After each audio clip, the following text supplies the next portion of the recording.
everybody? Welcome back to Record-ology. That's right, I am here at Galaxy's Edge. So excited to be back.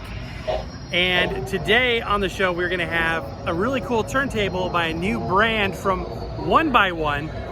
But first, we gotta check out some of this awesomeness.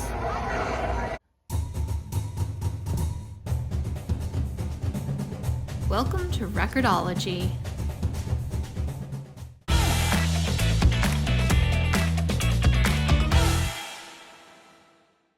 So let's take a look at this new turntable from 1x1. This is a company that I have been pleasantly surprised with. They have turned out quite a few very reasonable quality turntables. And we've got a box in a box. First thing you might notice is it doesn't say 1x1. Well, it actually does if you look in the right spot. But this is branded as Luscinia. Maybe that's a premium brand for 1x1. Sounds cool. Acrylic sheet, modern vinyl turntable, gracefulness, inspiration, and stylish. I'm really curious what this is all about. All I know is it's a 2-speed turntable. Let's go ahead and open up this box. Okay, moment of truth. And there's another box. No, this is just a cardboard protector. I think we've opened all of the boxes. All right, yeah, there is the dust cover. Being as careful as possible. You can see the Luscinia badge right there. And there is the turntable. Wow, this packaging is pretty slick. I'm getting C6 vibes from this, specifically seeing this sub platter there and the tone arm. It is possible it's a version of the same turntable. Here's the counterweight. It's a nice thin one. Back here we've got some cabling and the user manual. Go ahead and lift it out of the box now. I'll try to. Ooh, that is a hefty platter. So it's not an acrylic platter. I thought it was going to be an acrylic platter. I'm still not sure what it means by acrylic sheet. Maybe that's the plinth material. Okay, let's go ahead and gently remove the styrofoam. Wow, this is... I don't know. I don't think this is a C6. This looks like nothing I've ever seen before. Look at these weird little things down here. Okay, let's go ahead and gently remove the bag without snagging the tone arm. Looks like it has a 3600 on it. Look at this. So it's got to be like, that's weird. It's got like this contact paper, not even contact paper, but like this protective sheet on top of it. And it's got information on here. Let's take a closer look at that. Don't forget to get the rest of the accessories out of the side here. We got a power supply and probably clips for the dust cover. It's kind of hard to see. This is pretty wild. Spindle maintenance tips. Over here it says quality, long-lasting, high-torque motor. Over here it says unique counterweight designed for easily, quickly, and precisely adjusting to desired tracking force. Recommended 2.5. Please read the information on paper carefully. And then down here we've got something about the RCA cable connection. So it's like an informative contact paper. And then looking at the side here, I'm guessing it's an acrylic like laminate on top of some sort of bonded wood material.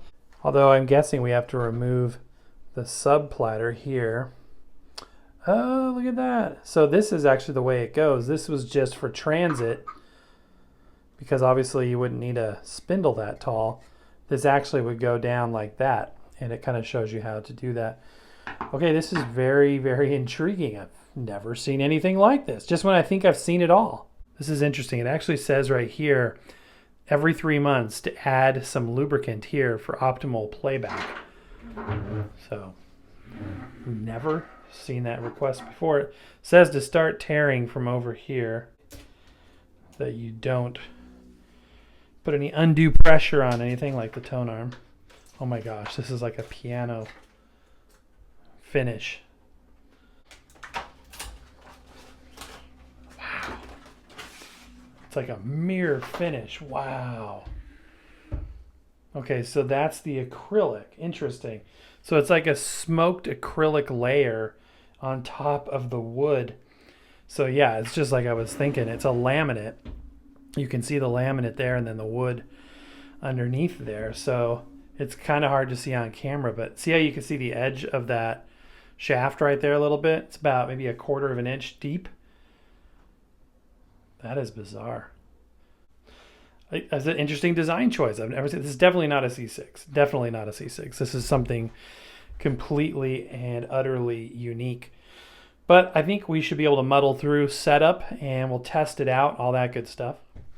Okay, let's start with the base unit with nothing put on it yet except for, what comes out of the box. It's got good weight. There is some heft to it. It is not really light. It's not the heaviest thing, but it's definitely not the lightest.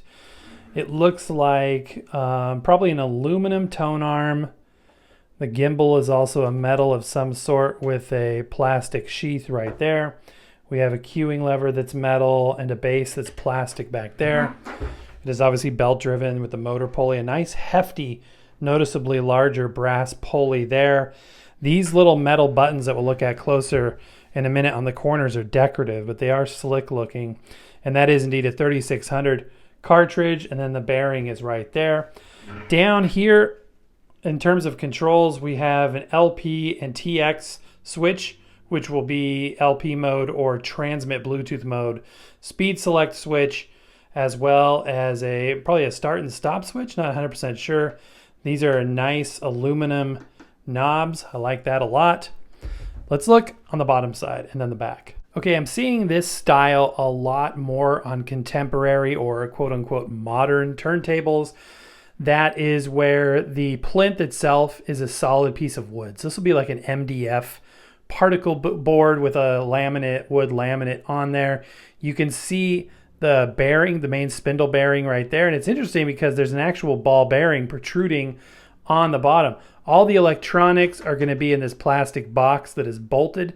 A lot of these have 3 feet. Well, there'll be 2 in the front, 1 in the center. I think the C6 is one of those.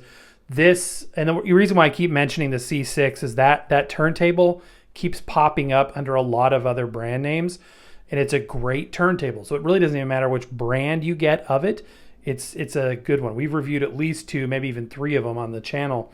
So the feet are a rubber cupped foot with a nice tread pattern right there. They are rigid. They don't seem adjustable. They're screwed right into the plinth material.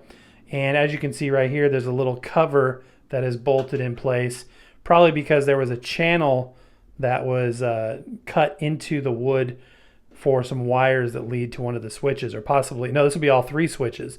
So that way the wiring could get from here on those knobs, those switches, back into the box itself. Okay, looking on the back panel, we have RCA output connections, including a ground terminal. That's because its built-in preamp is selectable. You can use your external one or you can use a built-in Phono preamp. It is USB enabled, and you can use that to digitize your records, which is really, really cool because a lot of record players that do that feature are using a cheap Chuodenshi cartridge, but this will allow you to use whatever cartridge you want, high quality magnetics, etc. in so doing. 9-volt power, and then this is really cool, guys. Look at this pitch adjustment right on the back. So if the speed is a little out of whack, you can use a jeweler's screwdriver to easily adjust the speed. You don't even have to flip it upside down to do so. That is great to see. And then the power switch over here, and this is a nice close look at that acrylic layer. I'm liking what I'm seeing. So far, so good. There's clearly a knockout here that wasn't used. Not sure what that would have been, but this particular box was probably off the shelf and they didn't elect to use whatever would have gone in there. I am very glad that they included this. Oh yeah, and there is a Bluetooth light on the back. I think that's kind of nice that they put that on the back instead of on top. Now, my number one gripe about piano finish type of turntables is they are dust magnets and fingerprint magnets. As you can see, it's already attracting little dust particles and things. I'm sure that this could become statically charged. Something to think about anyway. And then here's a close look at those little decorative buttons on the corner. They look nice. They don't do anything, but they have a nice look. It's like a little rivet. Let's put this sub platter right there. So some of these have such a tight fit that when you drop the sub platter down, it gently descends because it is such a tight fit in that receptacle. This one doesn't fall straight away, but it's not quite as, slow to descend as others. Testing out that bearing, and the thing's like butter. It just goes and goes and goes and goes and goes and goes and goes and goes and goes. So that's good. We'll take the belt and we'll apply that now.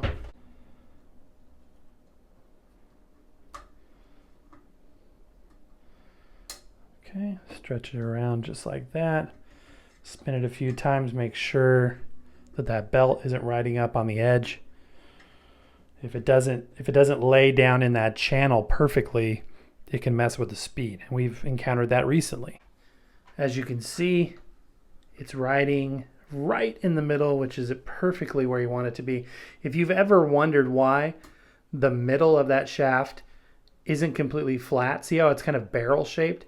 That's because the barrel shape helps center the belt. Watch this. If I put this belt up here and then spin it, it'll pull it down to the middle.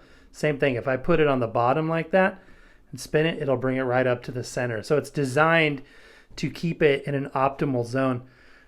Look at the rubber of this belt. I noticed it felt a little bit dry, and it almost looks like there's like some like that belt is, the rubber almost looks like it's so dry that it may break. I don't know if it really would or not. But see those little cracks or those little lines? That's weird. Kind of strange. It feels like a good thick belt. Hopefully it lasts long. Okay, now this is really a notable platter because this is not cast aluminum. I think this is cast iron, if not iron steel, but I'm really leaning more towards iron. It is heavy, very, very, very heavy, and it does not do anything but rest its weight on the sub platter. Therefore, this is connected to the drive mechanism purely by adhesion of its own weight on here. There's nothing that latches it on or anything like that. There's no rubber to give it any tack. It literally is just going to freely rest right on there. And you may be saying that's not going to work, but it does. It does work. And then they give you a very rigid and thin platter mat. I'd recommend upgrading that when you get a chance. In the meantime, it doesn't do any harm whatsoever. While we're sort of on the back side here, we can go ahead and put these clips in. These are the plastic clips for the dust cover. One on this side, one on that side. I'm glad that it has a hinged dust cover instead of, a permanent one, or not permanent, that'd be weird. It's a dust cover, you can never get to the record, instead of one that has to be lifted all the way off. That's not my favorite. This is the best way to do it. And there it is, all ready to go. That is gorgeous. It is a nice, almost gray blue, dark smoked acrylic dust cover, and it hinges all the way back like that, or halfway, or all the way down. There's little rubber stops on the front corners, which is good. That's nice. That looks really, really good. Really, really slick. Let's go ahead and power it up and test functionality next. Okay, I got a little ahead of myself, which is not unlike me. I love this. They give you a microfiber cloth because they know that it's going to be a fingerprint and dust magnet, but it's, good on them for doing that. They also include an alignment protractor, which you can put on here and you use it to align properly the cartridge, which is great. Good to see that. And if you've never seen that process, you don't know what the heck I'm talking about, we have done shows about that. Also, a nice card, telling you how to get live chat support. The manual itself, which is good. It's illustrative. It's got all of the details on there and everything you would need.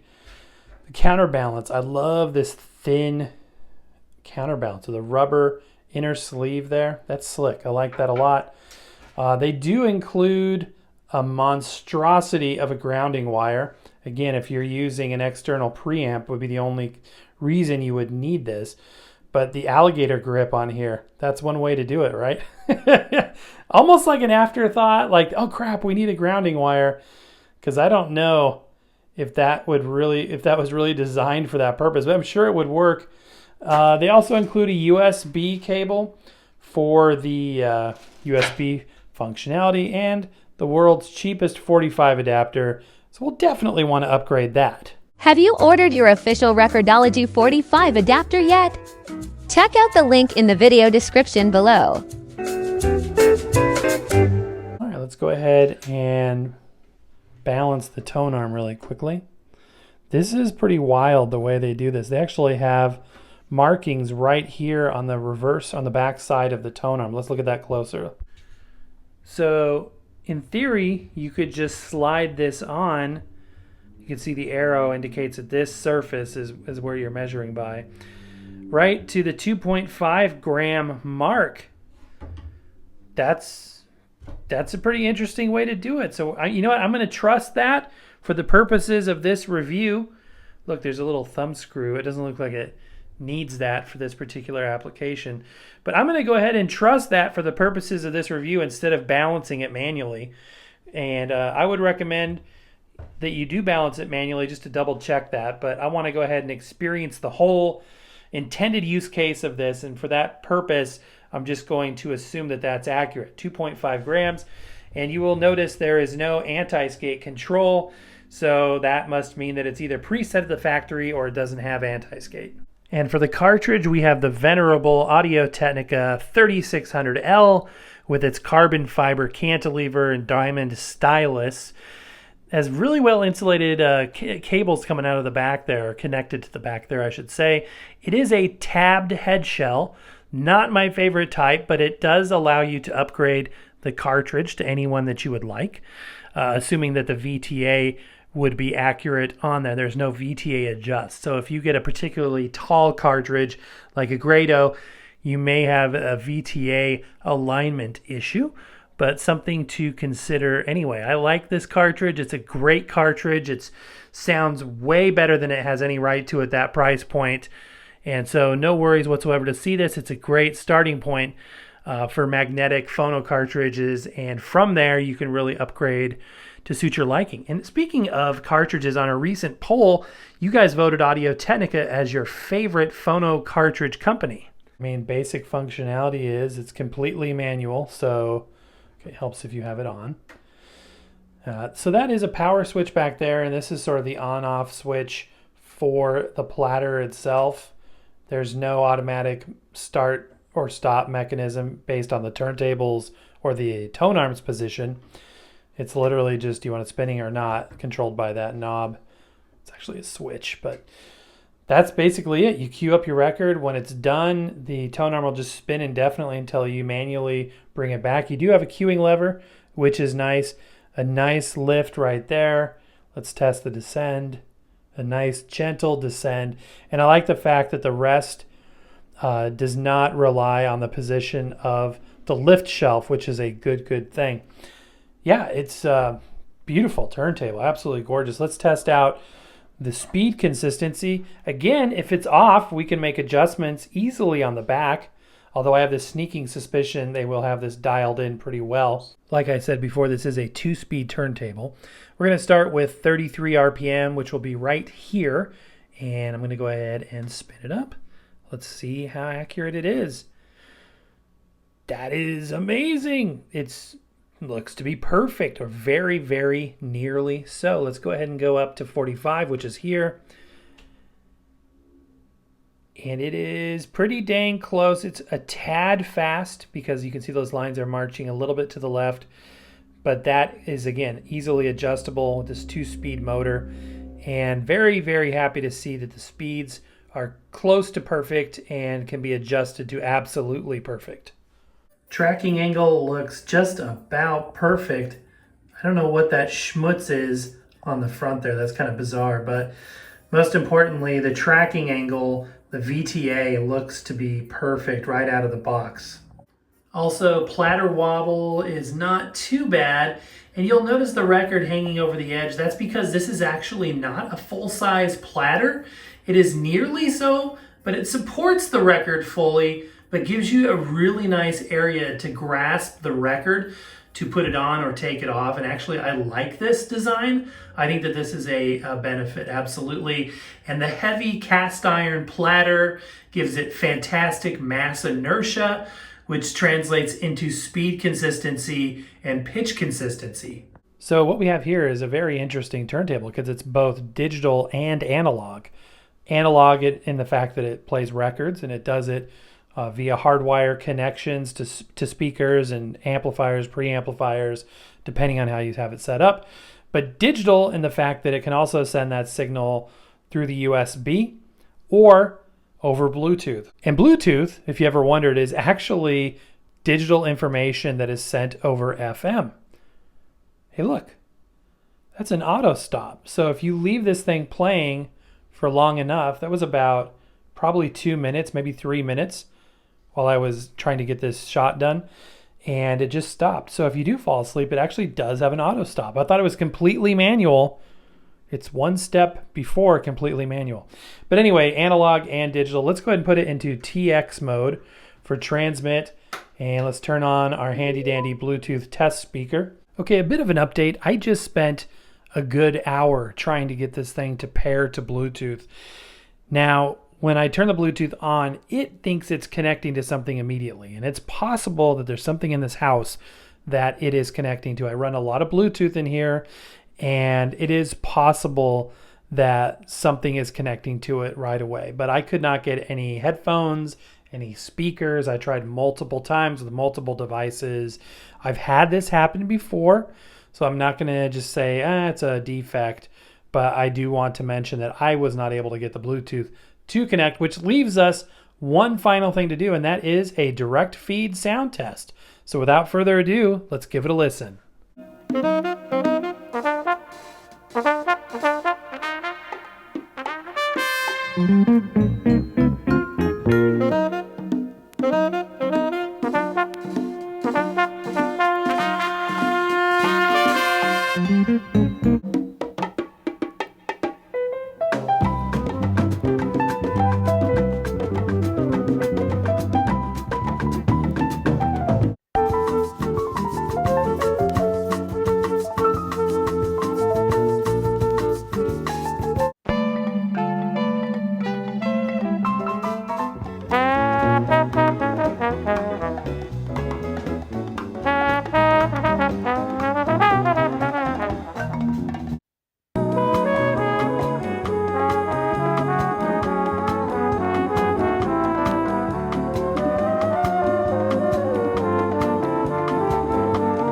Okay, I purposely did not look at the price until I just started recording a second ago because I wanted to kind of feel this out and see what I thought it cost, what it might be worth, etc., as I give you my final thoughts. And I was thinking based on the quality, based on the weight, based on the components, and now based on the sound. By the way, I thought the sound was fantastic. I mean, ultimately, we're listening to the Audio-Technica 3600, but the built-in preamp that they provide does no disservice to the audio, so that's great. We were listening to the built-in preamp, and speed consistency is fantastic. Stability of everything from the platter to the motor, just super high grade. So I'm thinking, what does this thing cost? And I was going to guess $399. That was sort of what I was guessing this would be. You know, if it were the same level of quality by a brand that people were more familiar with, I would have said maybe $499. But because, you know, 1x1 and even more so this Luscinia brand of 1x1 is not as well known, I was guessing $399. Turns out this thing only costs $159, which is absolutely insane. This is a very high quality turntable. The Bluetooth issues, I believe, were a one-off to me. I don't think they were even a one-off to this player. I think that I've just got so much Bluetooth in here that the device was connecting to something else, and it is what it is. Like I said, I've had that happen before in here, so it's entirely possible.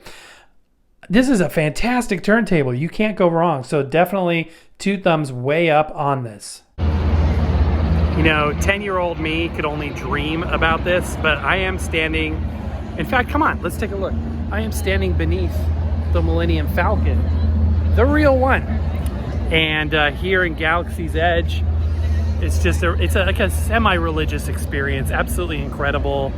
There's the cockpit up there, and can't describe to you how wonderful it is to see this in person. But that's gonna do it for today, my friends. Happy record hunting. We'll see you next time.